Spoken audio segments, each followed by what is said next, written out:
Yay Networks.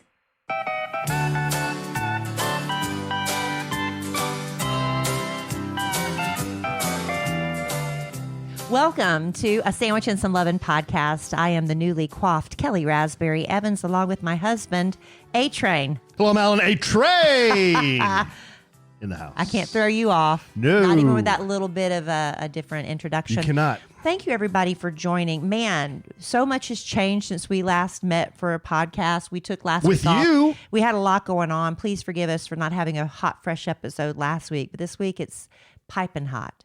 Steaming hot. Oh, it's so much to share. It is including my new hair. It's going to be a steamer because we talked about something a couple of weeks ago. We said this listener, good, strong, dear, sweet, clean list will blow your mind. You will not believe this, but we can't say a lot about it.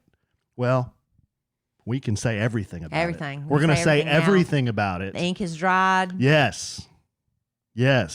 So we can talk about it. We're going to take a look at it and we're going to talk about it. That's what we're going to do. That's what we're going to do. We're going to talk about stuff, including my hair. What do you think? So, Alan, I like it. I really do. I just needed a trim so bad. It was getting really stringy. And I told Alan, I said, I'm going to go get it cut. I just don't know how short. I look back at pictures of me when I used to have shorter, sassy hair. And I'm like, oh, my hair looks so good that day, you know, but it's that one day. And then you forget about the days where I can't do anything with my hair. It's too short. But it was getting so stringy. So Alan said, well, you can do whatever you like, but, you know, I kind of like it long. I'm like, okay. So I went to Connie, who has cut your hair for almost 30 years. 30 years. And she's such a sweet lady. And so I told her, I said, you can go as short as you want. I said, but, you know, I've been really kind of loving it long. Alan likes it long. So she really just kind of trimmed it up and shaped it up. And then she put a little curling iron in it just to get, she goes, you want me to curl it? I said, you do whatever you think is beautiful. And this is what she came up with. I love it. So I got it looks really nice. It's date night hair. Yeah. And here we are recording a podcast. I really do like it. But that's okay. You look very nice. You've you. got your nice new hair. You've got a nice black blouse on. You've got That's typical. Black is my comfort color. You've got pants on. I do have pants on. And I'm over here with a freaking motorcycle t-shirt, a hat, and my fat man shorts. And your Vans. And my Vans. At what point are we too old for Vans? Oh, never. Never? Never. And we're going to talk about that. We are? Yes, because... We're talking about Vans? Yep. What a coincidence. I had no idea. Well, because on this podcast we have... A few letters? Well, your big news, but then letters. Okay. Yeah, I think the letters plus this huge news you have will take us through most of the podcast. I have some bonus stuff if we get to it. Well, let's get chop. Okay, let's get chop. Going. So we teased a few episodes ago. Kelly had some big news. Yeah. Big announcement. Couldn't talk about it at the time. But if you follow Kelly on the social medias. You already know. You know, if you don't or didn't see it. So this is your fault. You should be following me on Instagram. Right. At Kelly Raspberry. Babe, what happened this weekend? All right. So a couple weeks ago, I'm sitting on my Alan's big comfy chair. I guess it would be his by default. You know, like when your daddy had his own chair and you'd sit in it while he wasn't home. But the minute he walked in the door, you jumped up because that's daddy's chair. Nobody ever does that when I walk in. I don't necessarily jump up if I'm already in the chair all cozy. You don't get up. But if you're home. You're like a roly-poly in that thing. If you're home, I'll go get in the other chair. You're dug in that thing like an antlion. So I was settled down in Alan's big comfy chair. Man. And I just found out that I was going to have to speak for 1 hour. I'm still negotiating that speech I have to give in a few weeks. And I was just like, man, the theme of the conference I'm going to be speaking at is like women who wow, women who inspire. I'm like, yeah, what's wow and inspiring about me? Wow. You know, I'm sure if I took a minute, I'd probably think of a couple things.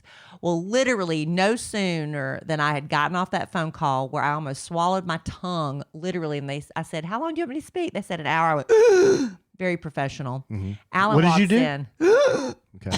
I'm going to choke if I do it again. Don't want to do that again. Yeah. Tonsil? It's just, you know how sensitive my tonsils are. Ailment? No. So anyway, Alan walks in. Babe. Like Santa Claus? No, it's your sarcastic laugh. Oh, okay. Okay. You remember how it went? Yeah, kind of. He kind of walked in.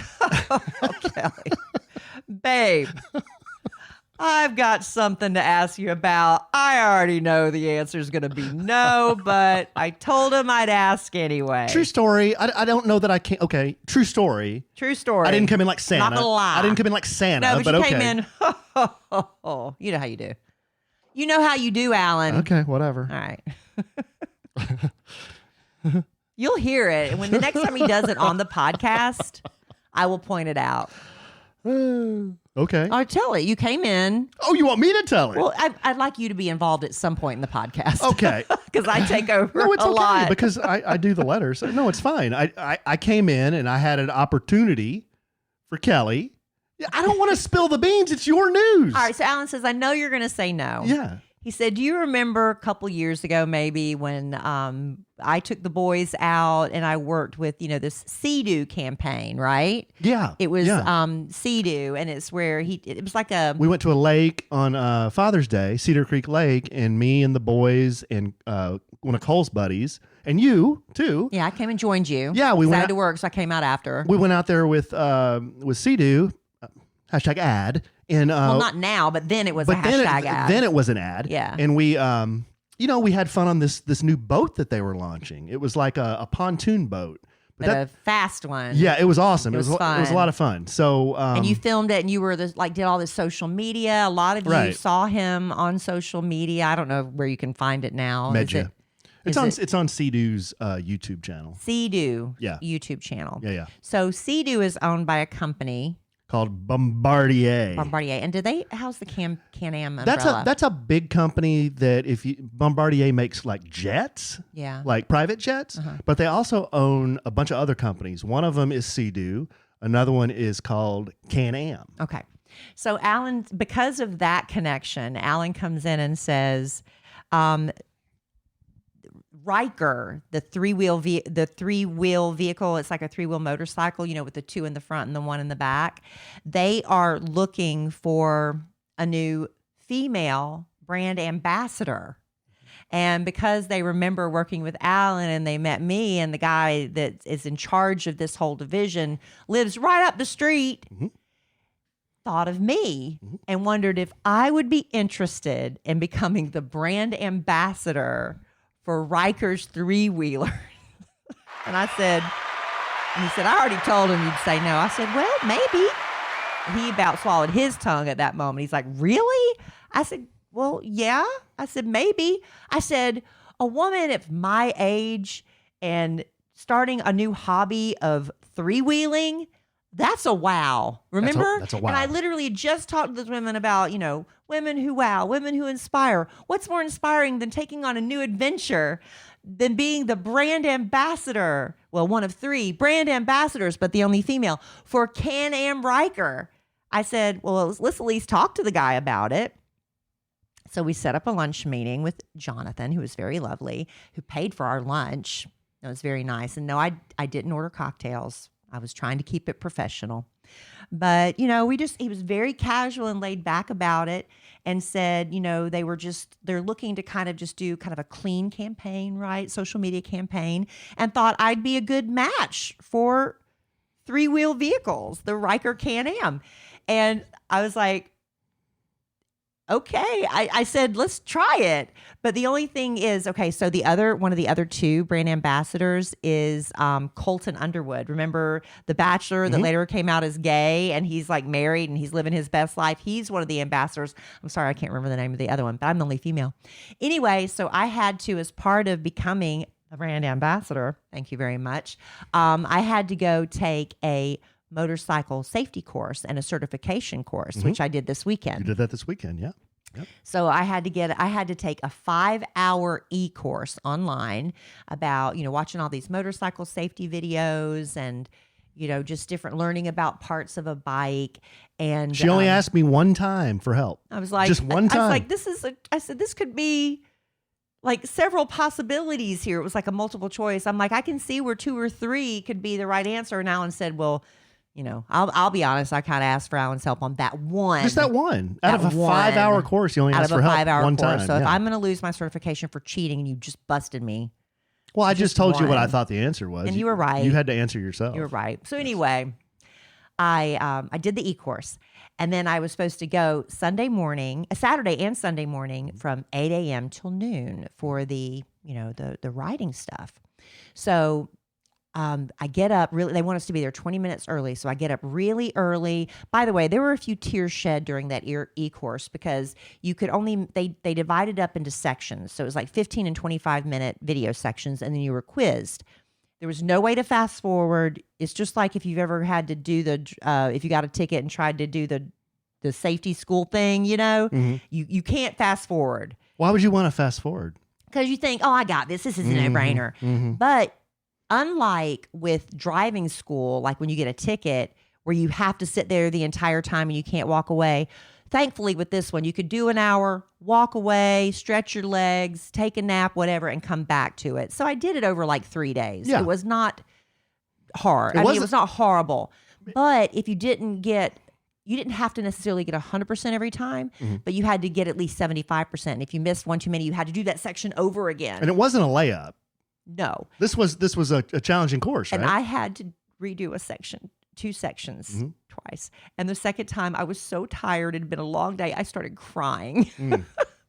Alan thankfully was not in the room. But anyway, I made it. I passed the e-course. I got my certificate. I showed up at the class. And there were only 4 of us in it. And this one man drove 3 hours to be there because it was 3 or 4 hours because it was the closest course to him. They don't offer these in every city. Another woman drove 2 hours. Another one drove about 45 minutes. I lived the closest. But anyway, the last lady that came in from Dallas, she came rolling in there. She just, hi, everybody. Oh, this is so great. She said, my husband was so mad. I just bought one of these and showed up at home. He's a motorcycle cop. And she goes, and she's a nurse. She said, I just wanted one. And she said, but I can't back it out of the garage. I keep crashing into the garage. So I'm here to take this course. That's the only reason. So she could back it out of her garage. She said she was starting to get, freaked out, and she'd worked herself up into a tizzy over it. And I had to tell her, I said, ma'am, you need to take some deep breaths because you are working yourself up into a panic. You just got to tell yourself, you can do this. You can do this. So anyway, she sits down, and our teacher, Scott, he said, okay, everybody hand me your certificate. She's like, what certificate?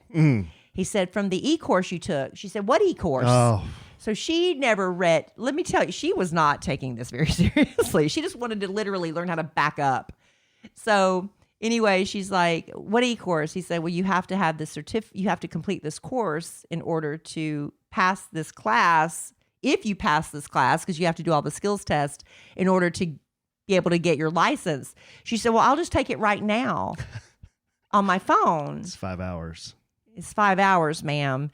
But he was very gracious. He said, look, if you take the course today, you pass, you get that certificate into us within the next, week or so, and we'll get you your certificate. So that's what happened. So anyway, after we filled out some paperwork and signed some waivers, we went out into the parking lot of this nearly abandoned mall. I'll tell you a little bit about that in just a second. When I woke up to go to this motorcycle course, I put on just the slightest touch of makeup because even if you have to be up at the butt crack of dawn, makeup just gives you confidence, right? And I needed confidence for my motorcycle class. And if you are needing, confident makeup routine, if you just want to shake things up with Thrive Cosmetics. I love that the absolute favorite product I have of theirs, something I use every day, is the Brilliant Eye Brightener in the Stella shade, because just a touch of the champagne color in the corner of my eyes, it makes them look more awake, more vibrant, right? And it comes in 16 shades, incredibly beautiful, buildable shades to create anything from a subtle glow to a dramatic smoky eye. And eyebrows are having a big moment right now, and Thrive Cosmetics has their Infinity Waterproof Eyebrow Liner. It blends like a powder, holds like a wax. You just line your brows, give them structure, create these natural looking strokes to fill in the sparse places. It's really beautiful. 8 shades so you'll find your perfect brow match. Thrive uses only the cleanest ingredients. They feel so good on my skin, but I also love knowing that when I use Thrive Cosmetics, I'm doing good. For every product purchase, they donate to communities in need and support causes close to our hearts, including helping our veterans. So refresh your everyday look with Thrive Cosmetics, luxury beauty that gives back. And right now, you can get an exclusive 10% off your first order at thrivecosmetics.com/sandwich.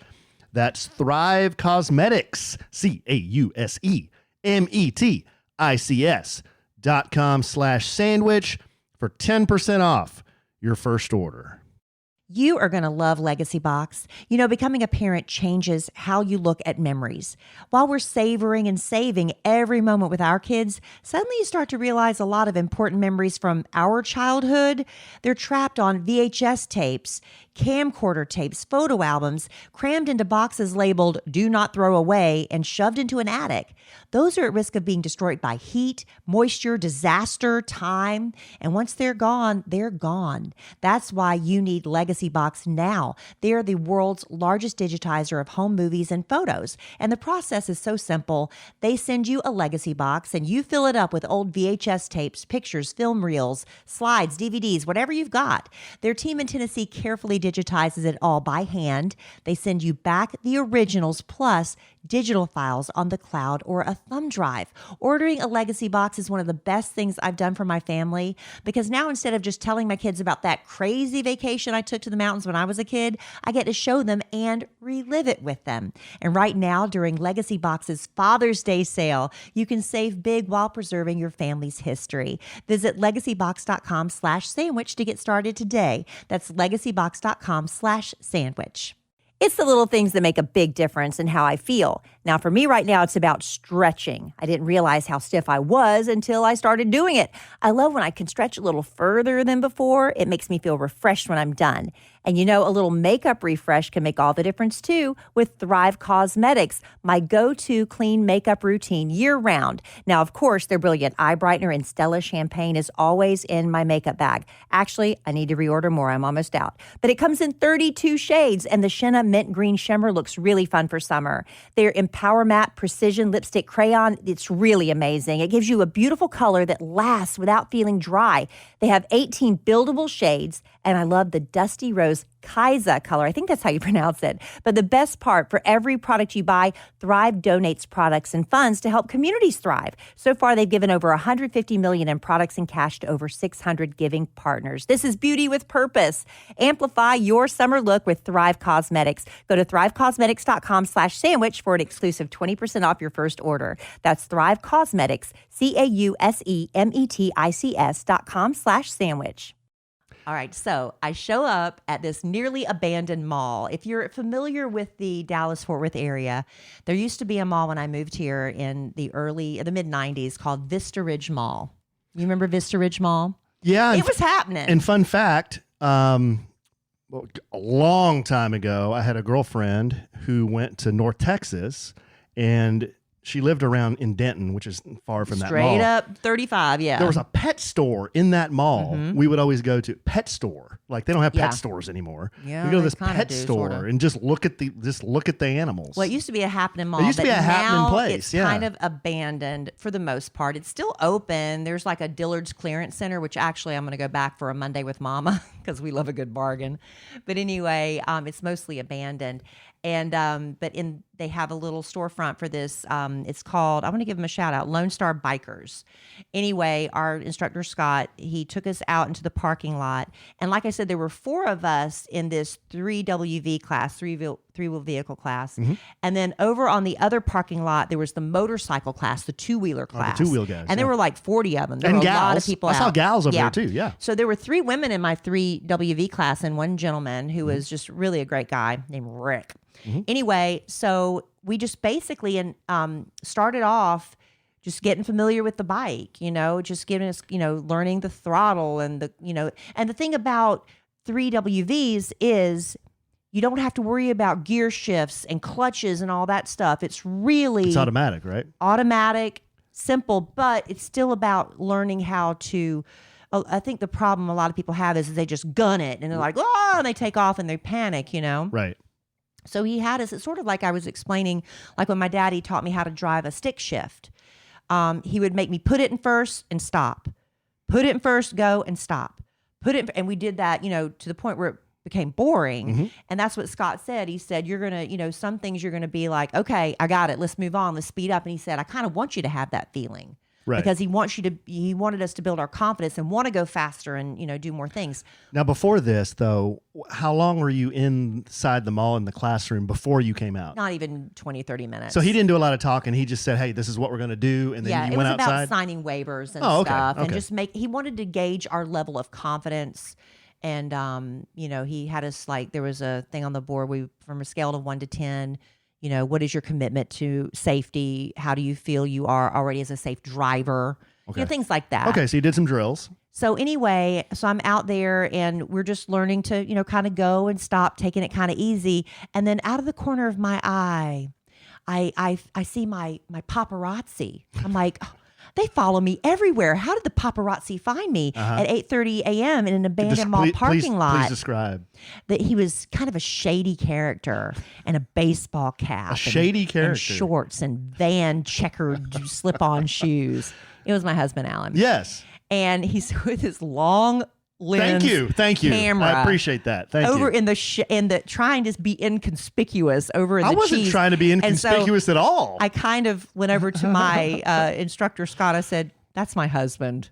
Because, how weird is it to have your husband, proud show up to take pictures? And I explained to him, I said, look, I'm going to be working with Can-Am Ryker. So he's going to take some pictures for me to use on social media. He said, no problem. It's fine. So what happened with me that morning while Kelly was at her class, Dylan had a doubleheader baseball games in McKinney.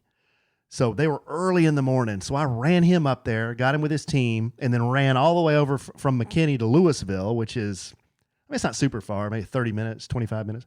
And it was sweet of you to do it because you were so excited about it. Yeah, I was. I was excited for you. And then I drove up and I was like, there she is. She's on my red ponytail flying. I was like, that's awesome. Helmet. Oh, I was laughing in the car. I was like, there she is. She's on it. So did you think I was going to quit?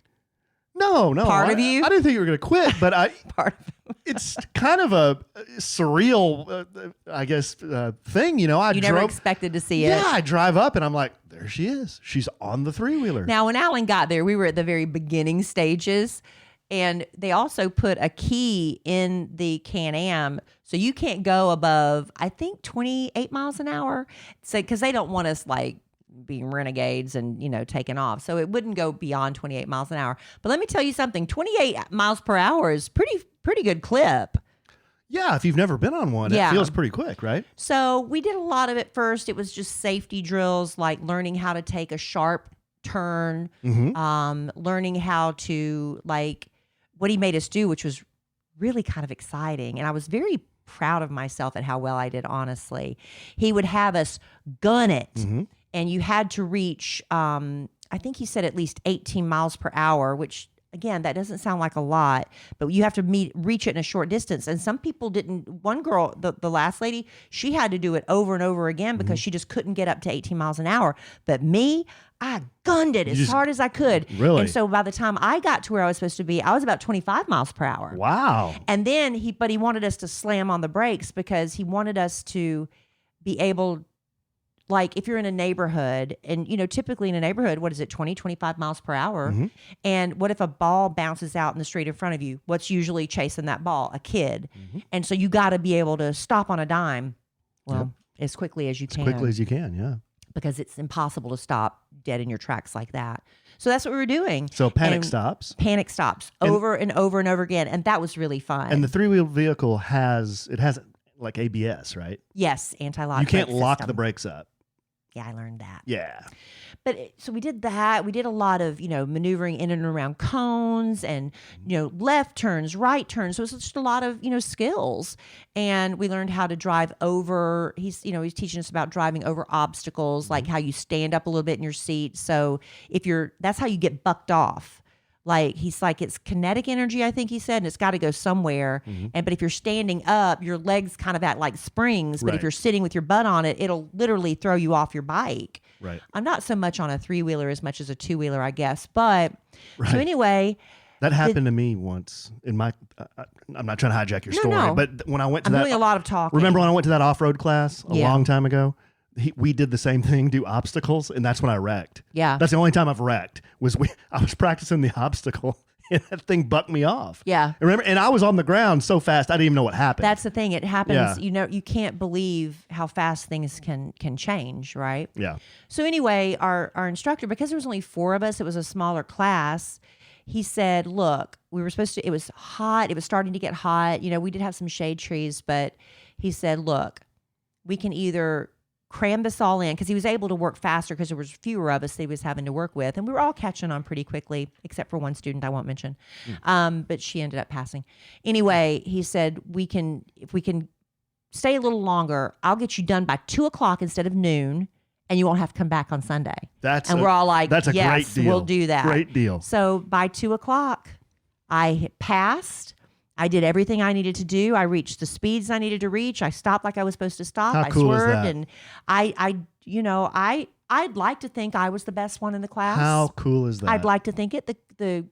Scott doesn't like to show favoritism. Right. Usually, and I noticed this at your class, usually they'll put the faster students leading everybody. And you were the first student. Thank you. Yep. Thank you. Yep. So anyway, I got my certificate. Now, Alan, I've got to do this.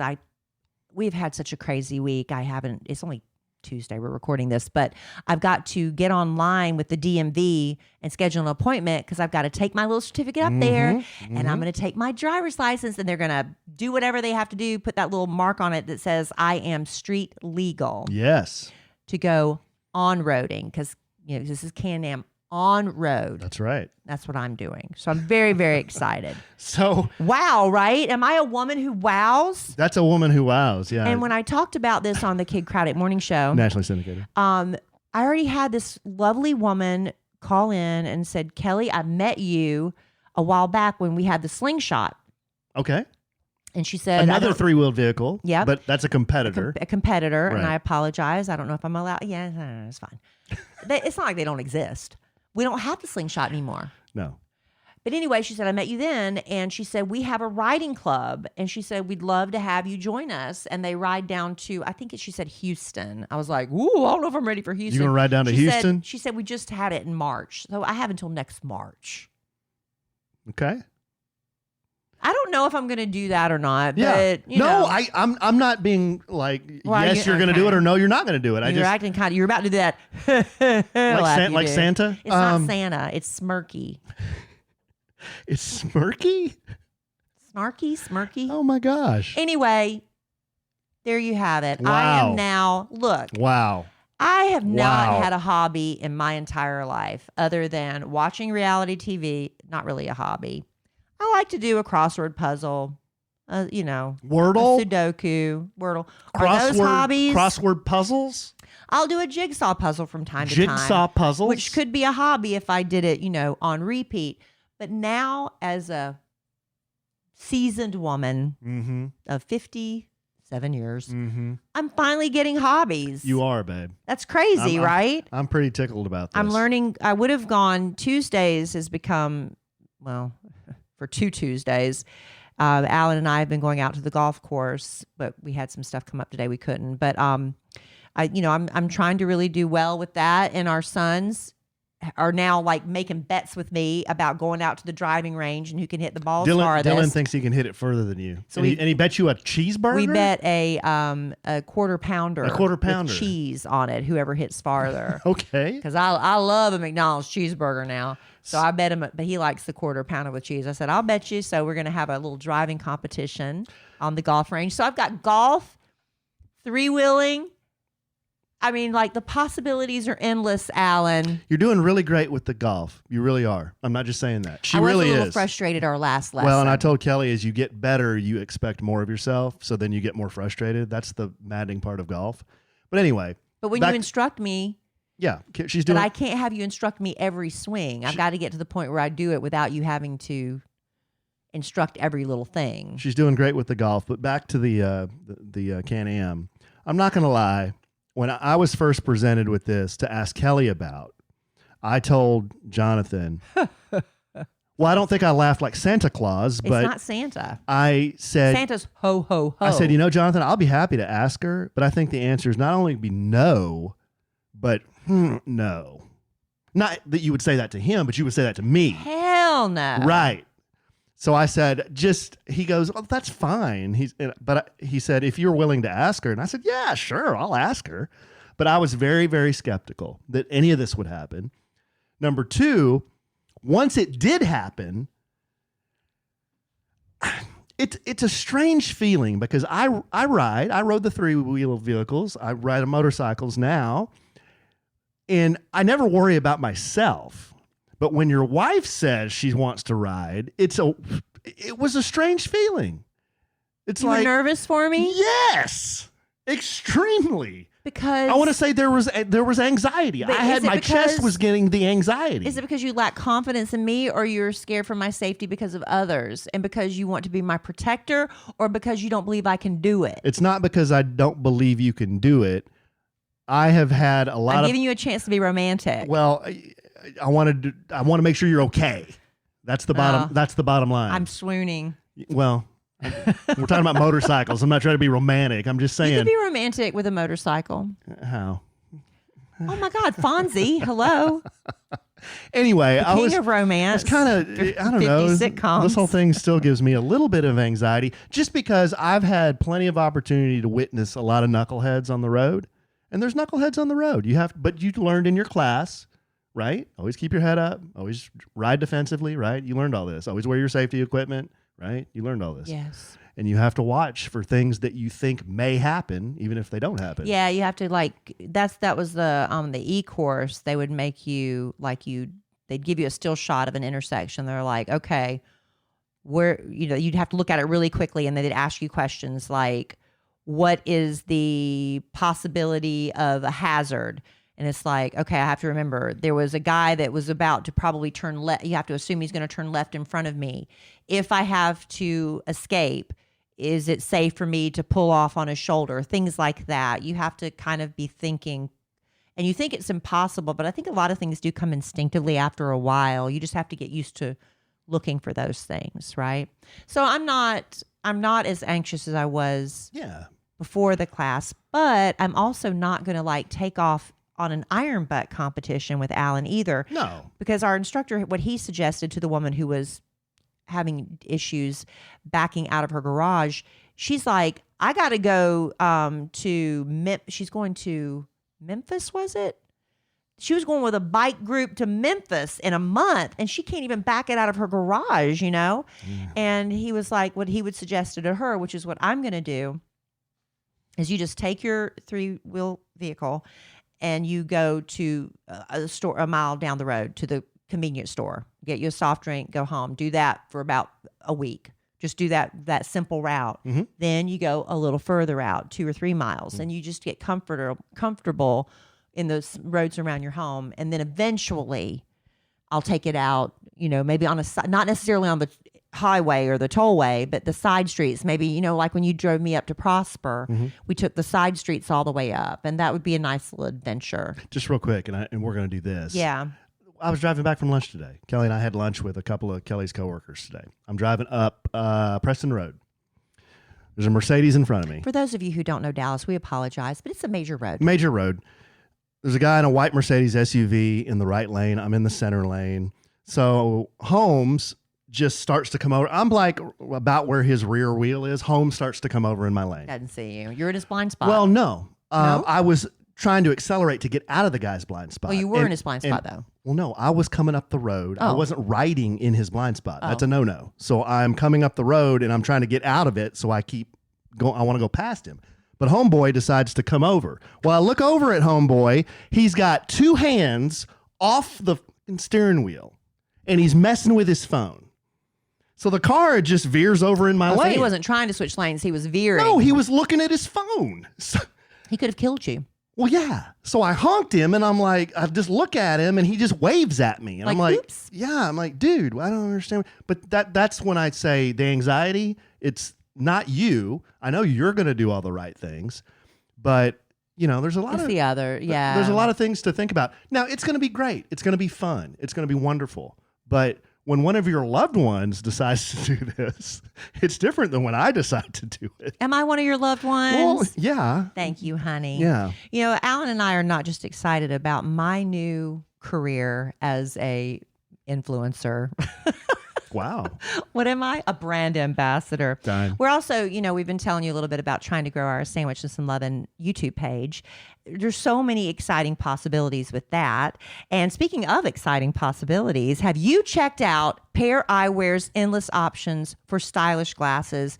Now, they've got base frames starting at just $60, and that includes a prescription. But the real fun comes when you start changing out the top frames. Those start at just $25, and you literally just snap them on with tiny magnets. You can change the top frames to match your outfit, your mood, the holiday. They've got a really great 4th of July collection out now. But if you are a Star Wars fan, on May 4th, I am. May the 4th, get it? They dropped their Star Wars collection of top frames, Allen. I want 21 designs. It includes the Princess Leia, C-3PO, all your favorites, Chewbacca.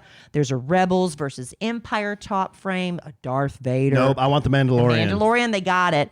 And the Force is strong with these. You can get them for 15% off with our code LOVIN at paireyewear.com. Also, Pair's sun tops are game changers. They eliminate the need to buy prescription sunglasses. They're just incredibly easy to snap on. No more fumbling in your bag for sunglasses.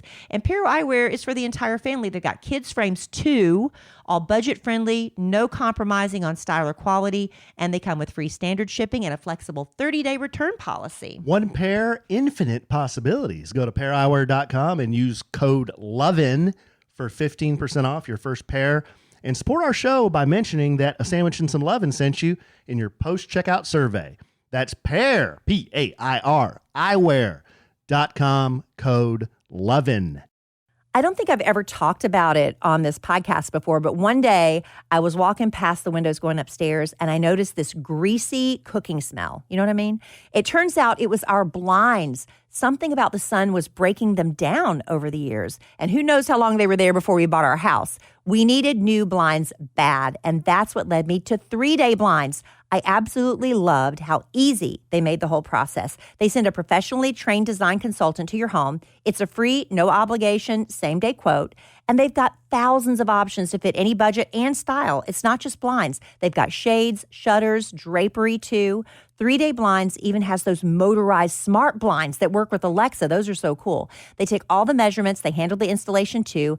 And it's perfect because I'm not handy. And what a difference it's made. This is an upgrade that makes your whole house feel refreshed and polished without having to do a big renovation. Right now, get quality window treatments that fit your budget with 3-Day Blinds. Head to 3dayblinds.com/sandwich for their buy one, get one 50% off deal on custom blinds, shades, and drapery. For a free, no charge, no obligation consultation, just head to dayblinds.com/sandwich. One last time, that's buy one, get one 50% off when you head to the 3dayblinds.com/sandwich. You can't scroll your phone for more than 30 seconds without seeing somebody talking about GLP-1s.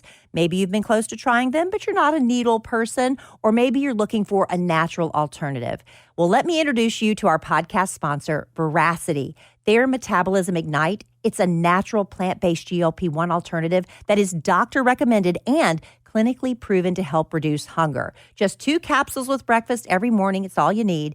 And one of the first things I noticed was I wasn't thinking about food all day. That food noise you always are constantly battling. Metabolism Ignite has no allergens, no caffeine, no negative side effects, and we love that.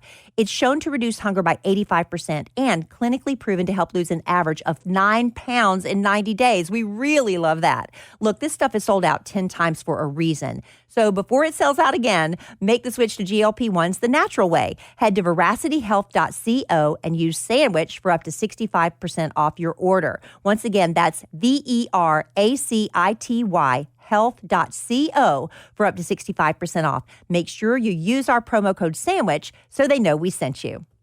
Now, I don't want to come across like I'm poo-pooing any of this because I think Are you going back to poo-poo me again? No. No. I think all of this is wonderful. I think it's great. I am so excited that you have done this, and I'm very happy. And still in shock. I'm still a little bit in disbelief. I was surprised my parents were as chill about it because honestly, I didn't tell them at first. I waited to the last minute because I was before my safety class. I'm like, I've got to tell them.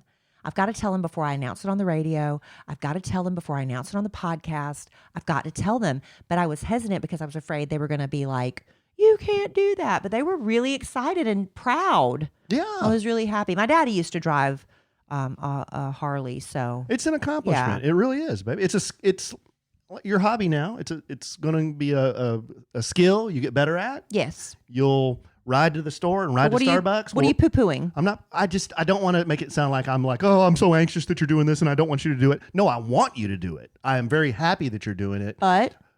But riding vehicles like these and motorcycles, there's a risk, and you have to just be as safe as possible. You've taken the training. You're going to wear your gear. You're going to ride with me. Everything's going to be cool. Okay. Everything's going to be cool. That's it. That's all. Right. That's it. Okay. We have stressed that issue quite a lot. There you go. Well, I stress and worry about stuff all the time, right? Yeah. It's my bit. Yeah. It's not exhausting. Okay. Well, gosh. That's my big news. That might be the biggest news we've ever dropped. I don't know. It's just like I was telling Jonathan, I said, there are going to be people that are like, what? She's doing what? All right, we have belabored this. We've got to move on and talk about something else. There are some people that don't care. They want to talk about something else. Well, you got that little forward button thing, Well, then they don't know where to stop forwarding. Isn't that aggravating where you're like, boring, forward. And then you're like, ooh, that was interesting, back. And you got to find that sweet spot to pick up where you want. Okay, well, here's what we're going to do. We're going to do... You're going to flap those... You're going to give me a paper cut so severe one day doing that. I'm going to be really upset. Letters. I need protective eyewear on. Pair eyewear. I know. This first letter is from Kim. Subject, ailments. Hi, Allen and Kelly. Hello. I hope I haven't read this. No, I don't think I have. know. I just listened to the episode where Kelly talked about going to the cardiologist and gynecologist. After listening to the podcast for years, I was hoping that one of those doctors would have mentioned that many of Kelly's ailments were due to estrogen leaving her body. Oh. Or maybe they did, but it wasn't shared. More than likely, they didn't because most doctors have very minimal training in menopause.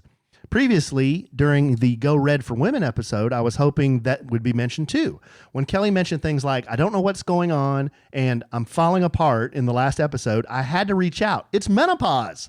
The symptoms include heart palpitations, vertigo, lack of energy, brain fog, crankiness, low libido, joint pain, etc. Libido, honey. Low libido, joint pain, etc.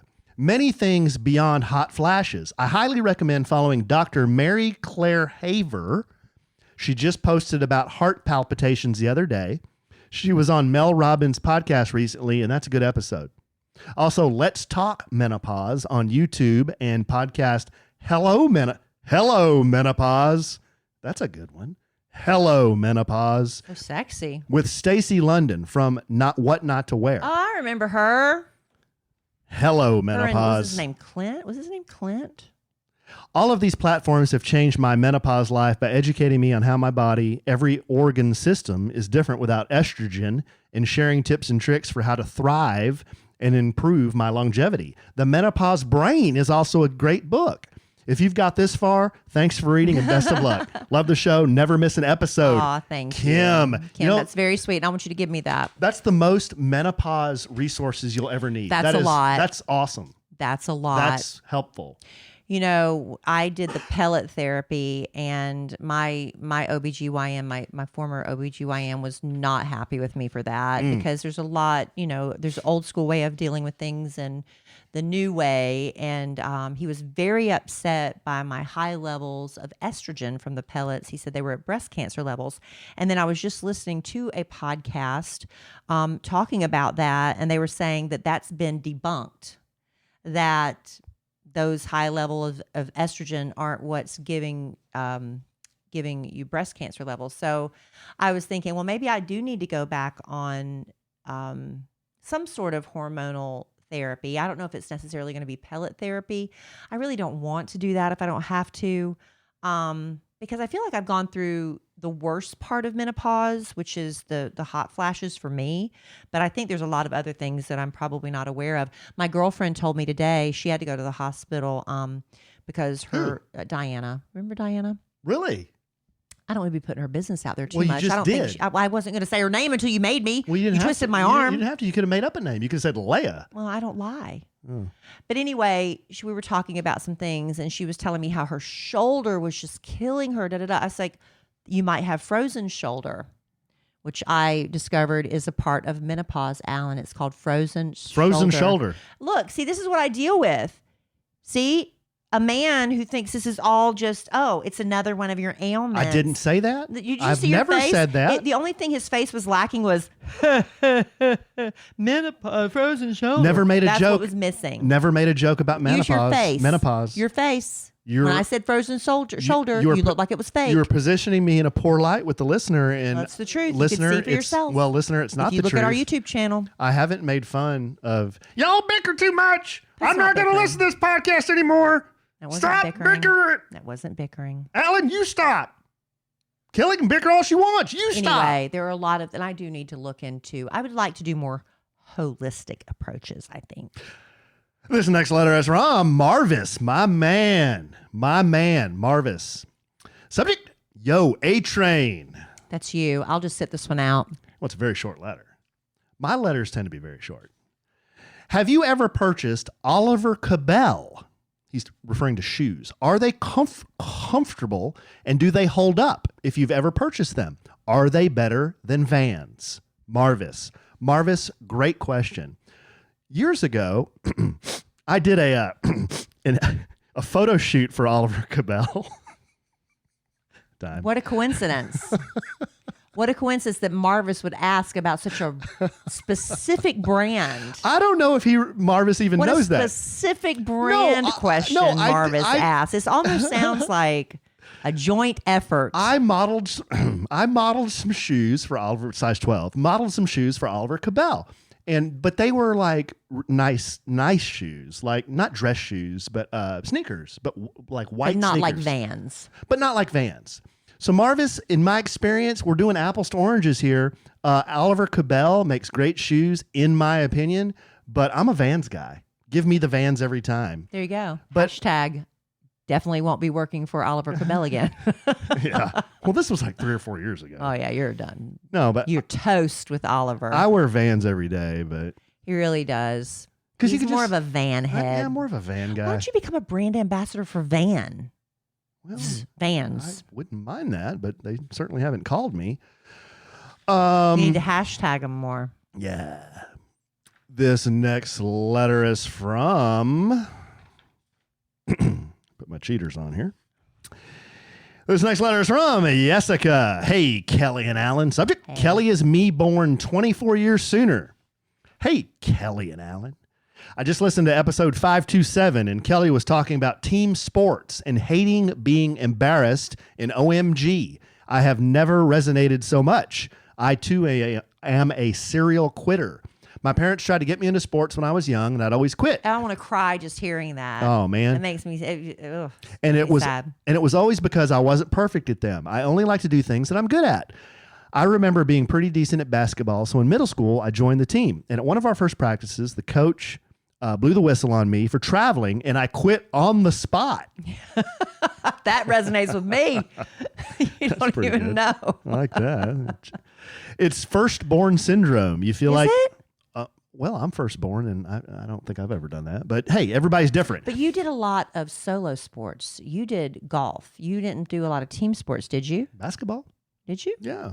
You feel like you need to be perfect, the best, or you're not interested in doing it. There are many benefits to being firstborn and all the personality traits that come with it, but it is also stressful because you feel like you're always trying to be the best of everything. Don't be too hard on yourself. If you're embarrassed, don't do it. And don't feel bad. There's plenty of things you're great at, and you should be proud of those things. Love you guys. Jessica. Thank you. That's very sweet because I really, I envy, I look at friends of mine who are around my same age and they'll still get out there and try stuff. They're like, I don't care how silly I look. I'm just going to do it. And I guess as I've gotten older, it depends on what it is. Getting out and participating in a dance contest or something, who cares? But when it's a sport, I don't know, that just takes me back to that. She's talking, I guess, about the baseball charity thing where I had 13 swings at a baseball being lobbed at me so gently, and I missed every time. And I was so embarrassed. I could have cried, and I feel so embarrassed even admitting that because it's so stupid. It's so stupid and ridiculous, but I was so embarrassed, and I don't like that feeling. And so that's why I just never, and I don't want to say I hate that about myself, but I really don't like that about me. I don't like that side of my personality. Yeah, that's an interesting letter because I too am a firstborn. I like to be good at things, but when something's difficult for me, I like it. I like it because it I don't know. Triggers something in your brain. It triggers something in my brain. That's why I like magic. That's why it triggers me to shut down. That's why I like golf. That's why I'd never ridden a motorcycle before. I want to learn how to do that. I like things that aren't easy. I like things that not everybody can do. You know what I mean? Yeah. And if I can do them, then I'm like, I did it. You know, and that's a good feeling for me. Now I know everybody's different, but I wish I was more. I really, truly, I look at how many missed opportunities I had to, be a part of a team and to have that camaraderie. And, I just didn't, because of the way my education, I didn't get into a sorority. I didn't do any of those things, So I feel a lot of regret for that, but it's a wasted emotion, right? So I don't live in that regret space, but I feel sad about it from time to time. Let me just to piggyback on the letter, and let me try to paint. I'll try to very quickly paint you a mental picture of something that happened to me in high school at a golf tournament, and you tell me what you would have done in this situation. So my team, there's five players on a golf team typically on a high school or college golf team. And all five guys go out and they take the 4 best scores. And the 4 best scores, you add those up, and that's the team score, okay? So there's 1-round tournaments, there's 2-round tournaments, whatever. There's different formats and all of that. But that's how it works. Your best golfer is your 1, you have a 2, 3, 4, and 5. Those are your best guys. That doesn't mean that the first guy is always going to shoot the lowest score. I mean, you're hoping that your he's 5... expected to. Yeah, he's expected to. You're hoping your 5 guy shoots the lowest score because that'll really help your team out. So... when I was a sophomore, I wasn't a very good player. I took up golf really late, and it was hard, and I didn't know what I was doing, and it was frustrating. But I was like, "This is so much fun!" When I hit a good shot, I'm like, "Holy crap!" That was like I tell you, it's a freaking minor miracle that I just did that. So I got better my junior year, and then I was really good my senior year. When I say really good, I could shoot around par every time in the 70s every time. So there was a tournament, and it was a big deal. This tournament was a big deal. It was one of those tournaments that I had never played in where there's freaking people everywhere. They're standing on both sides of the fairway. It was like you were in Augusta. Right. They're standing around the tee box. Oh, the pressure. And they're just standing there looking at you. And these are other parents. These are other coaches. These are people who, they don't want to see you do bad, but they want their kid to win, not you. They want their kid to win, not me, So this was a traveling tournament. This wasn't anywhere close to home. So we went to this town to play this tournament. I think it was Brownwood was where the country club was. Well, of course, in the spring in Texas, which is golf season for the golf teams, the weather always sucks. It's windy, it's cold, there's thunderstorms. So we show up at this course. It's raining, the wind's going sideways, the rain's going sideways, and they don't call the tournament unless it's just torrential or lightning especially. So you got your rain suits on and all this crap, and this is a big deal. This is a big tournament. So I go to the first tee, and this hole has out of bounds all the way down the right side of the hole. The one place you don't want to hit it, right? So I get up on the first tee, and I feel like I'm about to throw up. Like I'm that nervous. I feel like I'm literally about to vomit like on the tee box. And I remember thinking, how in the hell did I get here, And I hit. You just want to quit? I could have just said, I'm not doing this. Peace out. I hit a big banana slice up in the air. The wind takes it out of bounds. Oh. So that's 1 shot. Penalty shot, 2. So now I'm hitting my 3rd shot. Hit my 3rd shot off the tee. 3rd shot, 3 out of bounds. Was it the wind or was it you? Both. I hit a bad shot plus the wind. So I've now hit 3, penalty shot 4. Now I'm hitting 5. 5. 5. I hit 3 balls out of bounds on the first tee at this big tournament with all those people watching me. Are you about to cry now? You sound a little upset. No, I'm fine now. But I remember, I remember at the time that was like the worst thing that could have possibly happened in my life. Did you lose? Oh, I shot a horrible score that day. Yeah. Well, it was raining and windy. But that's Everybody else shot bad too. That's the kind of stuff that in sports, like that I faced, and I could have said, screw this. That was so embarrassing. I never want to show my face again. But It'd be one thing if it was beautiful sunny day with perfect wind conditions. Right. But it was raining and Well, windy and, But I end up making a 13 on the hole. And is that bad? a 13? It was a For par, Kelly Raspberry Evans, I would be very pleased with that. it was a par 4. And I made a 13 I'd be happy to get it in 13 at this point. on the first hole. So I guess my point, the story is too long, but it was like, I was thinking, this is like the worst thing that's ever happened in my life at the time. Oh my. But I didn't quit, like, because I like golf so much, I guess you have to love something. The moral of the story is you got to love something to keep doing it like that. Yeah. Well, I'll tell you something that I love that was life-changing is our Helix mattress. I think I was asking Alan, how long have we had this? It's been about 5 years now, and we have truly had the best sleep of our lives since we got it because we were perfectly matched with the Helix Dusk Luxe model. And that's because Alan took the Helix sleep quiz for both of us because he's so sweet like that, answered a few questions about how we sleep, about our bodies, and in less than 2 minutes, we had our perfect match. You could try the Helix Sleep Quiz for yourself to find yours. They've got 20 unique mattresses, including their Luxe and Elite collections, the Helix Plus for big and tall sleepers, the award-winning Helix Kids mattress. These mattresses are designed for all sleep positions. You've got memory foam for side sleepers. I suddenly can't speak.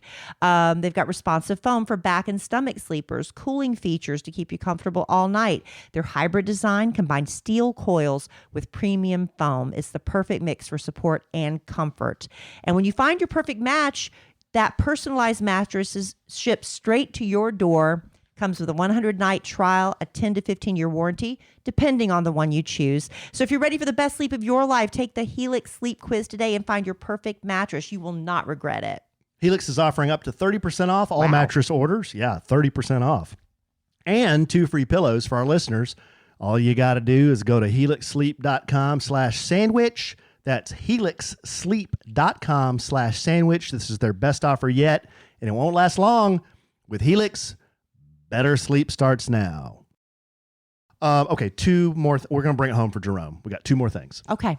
One is our last letter for tonight. And this, dear sweet, clean, good, strong listener, we've received lots of great letters over the years.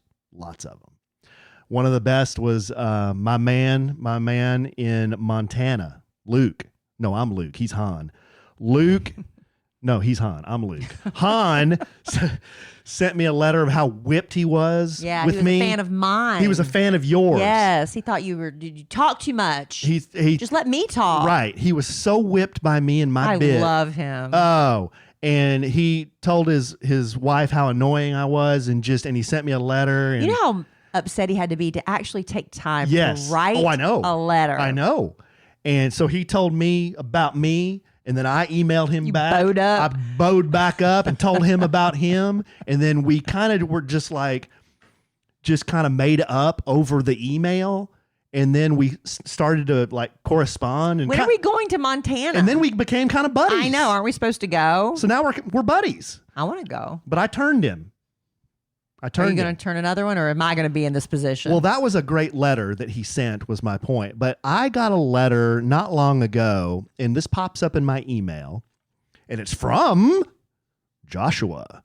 Well, the subject is problem with Alan. Oh, thank goodness. Whew, okay. I was worried it was going to be my turn. So you don't care about my feelings? I just am glad it's not me. I'm sorry. Oh, if there's ever a problem on this podcast, it's usually with me. I'm good. I'm good with that. I'd say 9 out of 10 times it's with me. I'm unhappy about the one that it's me, but go ahead. So I see this, and in my heart it drops a little bit. I don't want people to have a problem with me. I want people to think I'm okay. I want people to think I'm an okay guy. Do you? Yes. Well, that's a new, kinder, gentler Alan. Well, for the most part. All right. For the most part. Okay. Unless you tell me. I'll buy into the premise. Well, unless you tell me my coffee is tea, then I'm gonna say, well, no, it's not. This is tea. This isn't coffee. No, it's tea. No, it's not. Yes, it is. I don't know. I'm confused. You have to know what he's talking about. Right. If you're a new listener, you have no idea what that's about. Why did my voice why did it go like that when I was saying all that? Get back to the problem that is you. Well, he says problem with Allen. And I'm like, man, I don't even know if I want to read this. Well, I'll read it. Well, this is one I think I have to do. Okay. And you'll see why. So he says, dear, in all capitals, dear Allen and the rest. Ooh, I'm the rest. Cue a comment from Kelly about being referred to as the rest. How about that? The guy's a fortune teller. He knew you were going to say that. Yeah. I've been listening to Kelly since she was on the Eagle. Well, see, I was never on the Eagle. Cue, I was never on the Eagle. Yeah. Back in 1862. And the Kid Craddock Morning Show. Nationally syndicated. Cue, nationally syndicated since 2008. Once I finished every episode of Love Letters to Kelly, Cue, Love Letters to Kelly, with White Cheddar Robert, Cue. Stop talking. Oh, I'm sorry. I missed that one. I figured that I'd give a sandwich and some loving a try. Uh-oh. Yeah. Oh, Allen. Yeah. I got through 30 minutes of one episode, and I was horrified. Oh. I was mortified. Is that really what he's writing? Oh, wow. I thought. 'Cause that's what you say. How does he know how much you say in all your bits after listening to one 30-minute episode? I thought, quote, Allen is a fruking a-hole. He's the type of guy who would wear a flesh-colored Speedo that says cocky show stealer. All he is a walking, talking bit. Okay, now I'm getting this is an entire bit. End quote. Okay. So I did what you guys did with Breaking Bad, and I pulled out prematurely. I know. We never got past what episode of that? Was it 3, 4? Cue sniff. Oh, yeah. Then I decided to give it one more try, and I'm so glad that I did. I listen every single day on the way to and from work in between the Kid Craddock Morning Show. Nationally syndicated. And I have subsequently made it to episode 310. Wow. Working my way down while listening to all the new ones as they come out. I gotta hand it to Allen. Cue. Hello, hand. His ridiculousness wore me down. And now I love him almost as desperately as I love Kelly. Aw, see, honey. Yeah. That feels good for someone to say that about me. Since I have a few hundred episodes left, I can't say that I'm a very, or even just very best customer yet, but I'm still a good, strong, dear, sweet, clean listener. Aw, that's really great. What's his name again? Side note, if I had a dime, for every podcast reference in this email, Kelly would still have several trillion more than me, according to Celebrity Net Worth. Yeah. Josh. P.S. Josh. Yogurt. Yogurt out. Josh, that's very, very sweet. I love that. You know, you're going backwards. Our friend, Susan, she was kind of doing the same exact thing. We've known her for years. She's like, I want to get to know your podcast better. So she's been doing a deep dive going back into the archives. And she's asking us stuff. We're like, what the heck are you talking about? She's like, episode 211? No idea. When you said this, I'm like, clueless. Yeah. That we talked about certain subjects. So we were actually talking to somebody today. It might be kind of fun for us to go back to the beginning and revisit some of our first shaky podcasts. Not that we're professionals now. And react. Yeah.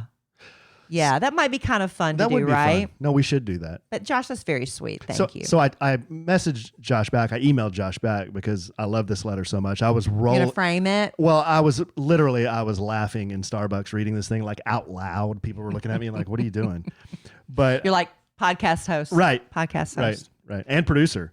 So here's what I said back to Josh. My man. I'm sitting in Starbucks and I'm LOLing to myself. Might be my favorite shake papers violently letter I've ever read.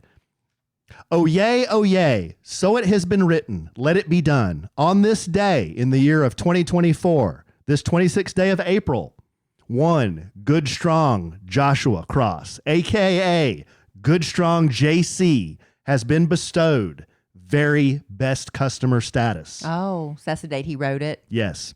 I will share your Shake Papers Violently letter on a future podcast as it made my day. Love you desperately, A-Train. Well, hopefully you hear this, Josh. I hope he does, because that really brought joy to my life. Very nice. Thanks for sticking with us. I know not all of our podcasts have been, great. Some of them are kind of tough to get through. Why Trust me. Why are you besmirching It's true. Why are you besmirching our product? Not all of our podcasts are great. That's a good way to end it. I had another. They're not. I had a. Oh yeah. Well, not what you're saying is a good way to end it. That letter was a good way to end it. No. Jesus. Well, it's true. If people decide to go back, they're like, "Well, I'm curious now. I want to go back." Okay. Well, now that you just shat on the I didn't shat now on that you it. just shat on the Sandwich and Some Lovin' brand, why don't I just read this? Okay. What are you talking about? No, I thought we were going to end on an up note, but we're going to. That was an up note. We're going to end on a sad note. Oh no, Alan, that was an up note. Just end it. No, we're going to make it sadder. Ugh. No. This is news. This is news. Okay, well we'll do it. Do it. It's fine. Now you've already Okay. built it up. So this is the last thing we're going to do. When I was a kid, going to Red Lobster was a big deal. Oh my gosh, when it came to Florence, South Carolina, there was like a 3-month wait. Yeah. You could not get in. Right. You had to be on the wait list for months. Now let me tell you something, and I say this in all seriousness. When my daughter was still coming to see us, one of our daddy-daughter date things was to go to Red Lobster. Yeah. That was our thing. Got a lot of good memories. My mom, when I was a kid, when my dad was on assignment with the Air Force, he was gone for a little while. Well, my mom, every Wednesday, would take me and my sister to Red Lobster because it was payday. So she had some money, and it was payday. So she took us to Red Lobster. And that was a big deal. It was a big deal. That was a big It wasn't deal. the cheapest thing in the world, but those cheddar biscuits and it was just good memories. And the thing about a Filipino mom, my mom might not have always bought me, like, say, the fanciest toys or clothes or whatever. I had nice stuff. I'm not saying that. I'm just saying, if there was one thing she never cared about spending money on, it was food. So I would go to Red Lobster with my mom, and she would let me order a lobster. Alan. Yes. And I was a teenager. I would order a freaking. Did you not see how much it cost? She didn't care. She But said, did you? I mean, come on. No, you don't care. Hey. They're like, I was like our kids. They don't care. They don't care. I'll have the king size jumbo platter. Right. So I got this news that Red Lobster, this is from the Red Lobster Instagram, and I was reading this today, and this sounds so freaking corny, but I was like, It's so sad. freaking choked up reading It's this. so sad. But it's not just Red Lobster. So many businesses are just folding, and it's just awful. So here's what the letter said. And this is from Red Lobster. It says, "Dear guests." How is this ending on a high note? Well, it's news. It's interesting. It says, "You may be aware that Red Lobster has filed for Chapter 11 bankruptcy protection." Well, this means they're not going away. Right. "We'd like to take a moment to explain what this means for our company and for you, our valued guests. For more than 5 decades, Red Lobster has been a part of your..." I can't read this. Read it, please. Red Lobster "For the seafood lover in you." I can't read it. I was getting choked up the first time. I For can't more read than it. 5 decades, Red Lobster has been part of your family's life. We've been there for your celebrations, big and small. We may be the place that you first discovered your love of seafood, or where you met the love of your life on a first date. Birthdays, graduations, anniversaries, and yes, weddings. We've been there for all of them. And Red Lobster is determined to be there for these moments for generations to come. And that's why we filed for Chapter 11 bankruptcy protection. Bankruptcy is a word that is often misunderstood. Filing for bankruptcy does not mean we're going out of business. In fact, it means just the opposite. It is a legal process that allows us to make changes to our business and our cost structure so that Red Lobster can continue as a stronger company going forward. As many of you know, we recently made the tough decision to close a number of our restaurants. So they did have to shut some down.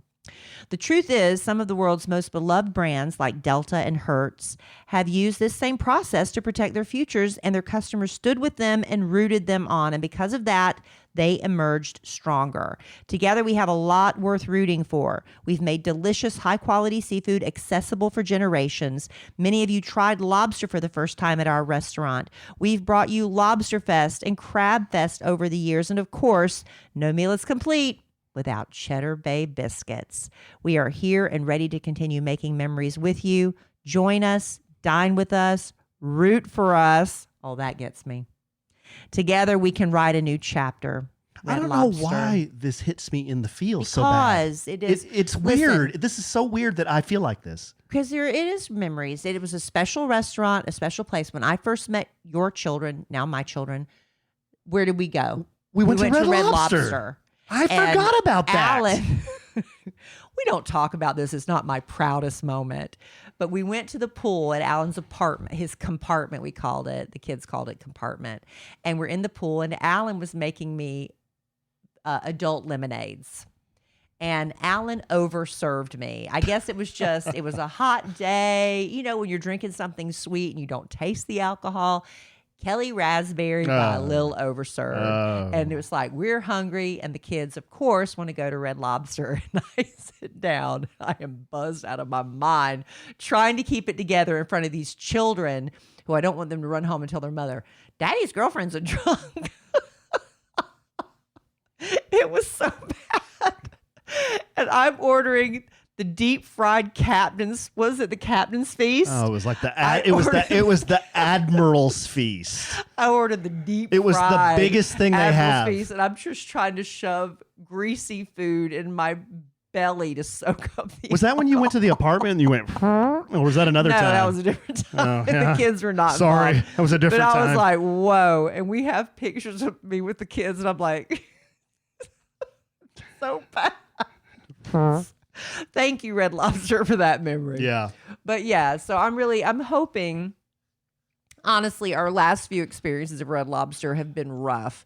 They were, it was COVID. Every restaurant went through this. You go to the restaurant, there's 2 people working there. Yeah. It's just the quality of service went down the toilet. It's just been really hard to recover. But I do hope, what did them in, and they're not joking. It was the endless. They said it was endless shrimp. They lost millions on that. I Yeah, don't know how. What was it called? Endless shrimp. Endless shrimp. It was like all you can eat shrimp. Yeah. Literally, that cost them millions, and it put them in a hole apparently. And then COVID, everything just compounded. Perfect storm. People are having to cut back because everything's so expensive. It's just I hope that they can emerge from it. I would hate to see. At first I knew they were closing some. I'm so glad they're not closing all of them, because Red Lobster is part of the fabric of America. Well, for a lot of everyday Americans, I think it is. It's fancy. And people make fun of it, but it's nice. People do make special. They make a lot of fun of it, especially snobs. Well, make fun of it. Red Lobster's a chain seafood place, and it's accessible to a lot of people. So naturally, people who are foodies, they're going to turn their nose up at it. They would not turn their nose up to a Cheddar Bay biscuit in private. But they're buying the mix at the grocery store and making them at home. For me, growing up in Wichita Falls, Texas, and just the memories and everything, it's like I had the weirdest feeling hearing this today. It's going to be okay, that's honey. Weird. Let's go see if our Red Lobster's still open. Yeah, I hope it is. Maybe Cole will want to go there instead of Cheesecake Factory for his birthday. Like Bennigan's closed. Okay, I don't care about Bennigan's too much, and I didn't grow up steak with and ale. Bennigan's. Yeah, okay, whatever. Well, when I moved to Dallas, that was my first experience with steak Longhorn and ale. steak. Really good. Texas Land and Cattle. Okay, they went under too. I used to like it, but I guess I have an emotional attachment with Red Lobster. Your good childhood memories. Childhood memories, and then as an adult, I remembered those good memories, and then tried to show my kids that this is a fun place. Well, it's like, not to tie this into Kid Craddock, but I think when Kid died, it'll be 11 years ago this July, the Kid Craddock Morning Show that we continue in his honor. That so many people, they were like, I literally had people tell me, I cried harder when Kid died than when I did when a relative died. And they said, I feel kind of, guilty about that. But I said, I think what that was kid represented a part of your childhood, your nostalgia. Yeah. And when that died, that was the profound sadness people were feeling. So I think that's what you felt, was that profound sadness was part of your childhood memories, was maybe that's it, being killed off. Yeah. But hopefully it'll survive. And hopefully our Red Lobster up the street, honestly, hopefully got their act together. Because last time we went in, their service was terrible. But hopefully they got their act together and we can go back as a family. But interesting news, interesting feelings, and they'll hopefully make it. I hope they do. Well, now I've got a craving for some Cheddar Bay biscuits. You know, I've got a box of the mix in the pantry. I usually do the chart your own course with 3 selections, with the shrimp scampi, the crab alfredo, and what do I usually get along? I get another kind of like Walt's shrimp, favorite shrimp or whatever, which is just fried shrimp. Because you're connected to the Walt thing. And then good call. And loaded baked potato. Yeah. Cheddar Bay biscuits, of course. And the Caesar salad. Caesar salad. Duh. It's no brainer. Yeah, Caesar salad. And all of that is usually plenty. Yeah. Yeah. All right. We have bemoaned Red Lobster, and now we've bemoaned the end of our podcast. We have. Not forever, just for this episode. Right.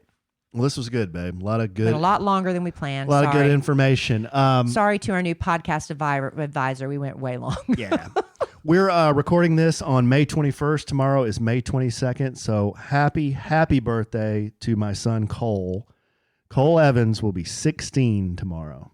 So we're going to celebrate tomorrow. He wanted to go to the Cheesecake Factory. So that's what we're going to do. I'm going to take him to the Cheesecake Factory, see his grandma and grandpa, and he can order whatever he wants. So it's hard to believe my little guy, who's now a young man, is 16. Hard to believe. All right, babe. Got anything else? No. All right. Thank y'all for listening and to this exceptionally long episode. I apologize for that. Well, love you desperately. Love you. I love Can-Am desperately. And I love that you're... Me too. And I love that you're doing this desperately. I will tell you what, from the bottom of my heart, I love Red Lobster desperately. But I am sure we will podcast again real soon. We'll be eating Red Lobster pretty soon too, I'd imagine. And in the immortal words of the great Keanu Reeves, life is good when you have a good sandwich. Bye.